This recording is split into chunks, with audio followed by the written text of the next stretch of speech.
Book review number 3, The Professor and the Madman.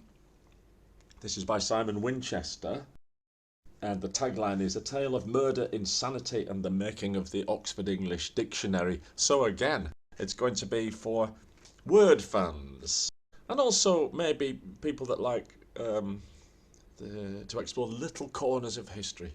This book, in fact, reminded me of another similar one called Arthur and George by Julian Barnes, where he investigates the racist harassment of George Edalji, one of the few black people around in Britain at the time, and whose case was taken up by Sir Arthur Conan Doyle. As he could see, it was a clear case of prejudice. In any case, that's the story of two men, one of them very eminent, Mr. Conan Doyle, and the other one not so eminent, Mr. Edalji, now eminent due to his part in history. This book is about James Murray, one of the prime movers of the Oxford English Dictionary project, and a colourful character himself. Many other colourful Victorian characters appear in this short book, not least of them being the magnificently bearded Frederick James Furnivall. In fact, all the men seem to wear beards at this time. Mr. Furnivall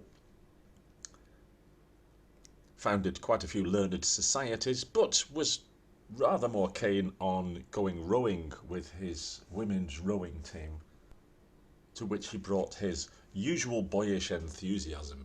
Anyway, there are more people like him for fans of the era, but we're more interested in Mr. Murray as he compiles his dictionary and notices that the contributions of a certain Mr. William Minor are as good as or better, and certainly more frequent and long-standing than a lot of the other contributors. He then plans to go to sea.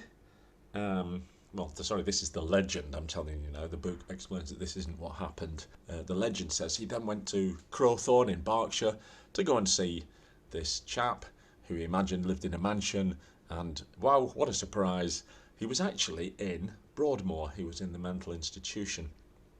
Now, the book really is about the making of the dictionary, and it uses this relationship between Murray and Minor as a narrative hook, which works very well. It's just over 200 pages long, so it's not a sprawling monster, and it ends rather touchingly with a dedication to George Merritt, who was the man who Mr. Minor murdered.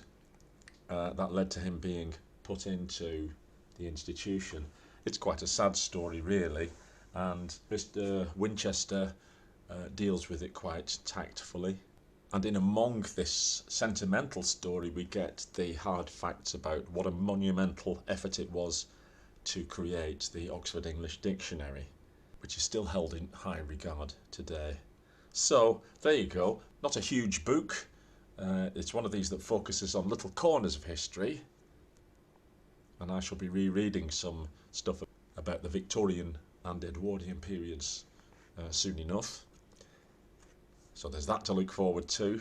But if you'd like a couple of days pleasant reading, engaging, as was the other book of Mr. Winchester's which I read, namely The Map That Changed the World, which is the story of William Smith and his first modern geological survey of Great Britain. Sounds awfully boring, doesn't it? But it isn't. And then again, if you don't like dictionaries, you're not going to like this either.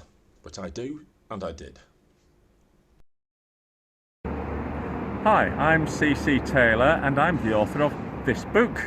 It's called Skip Delirio's Worst Ever Gig, The Adventures of a Stand-Up Comedian in Ancient Roman Times.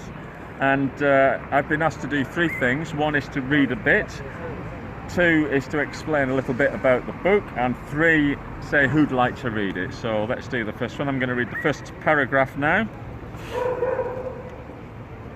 Now here's one you might like. That's it there.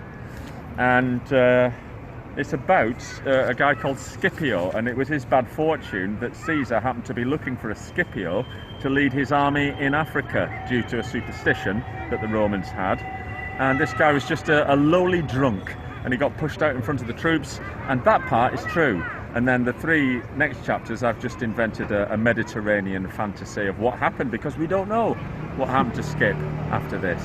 And what was the third thing? Oh yeah, who'd like to read the book? Well, he would. He's in it.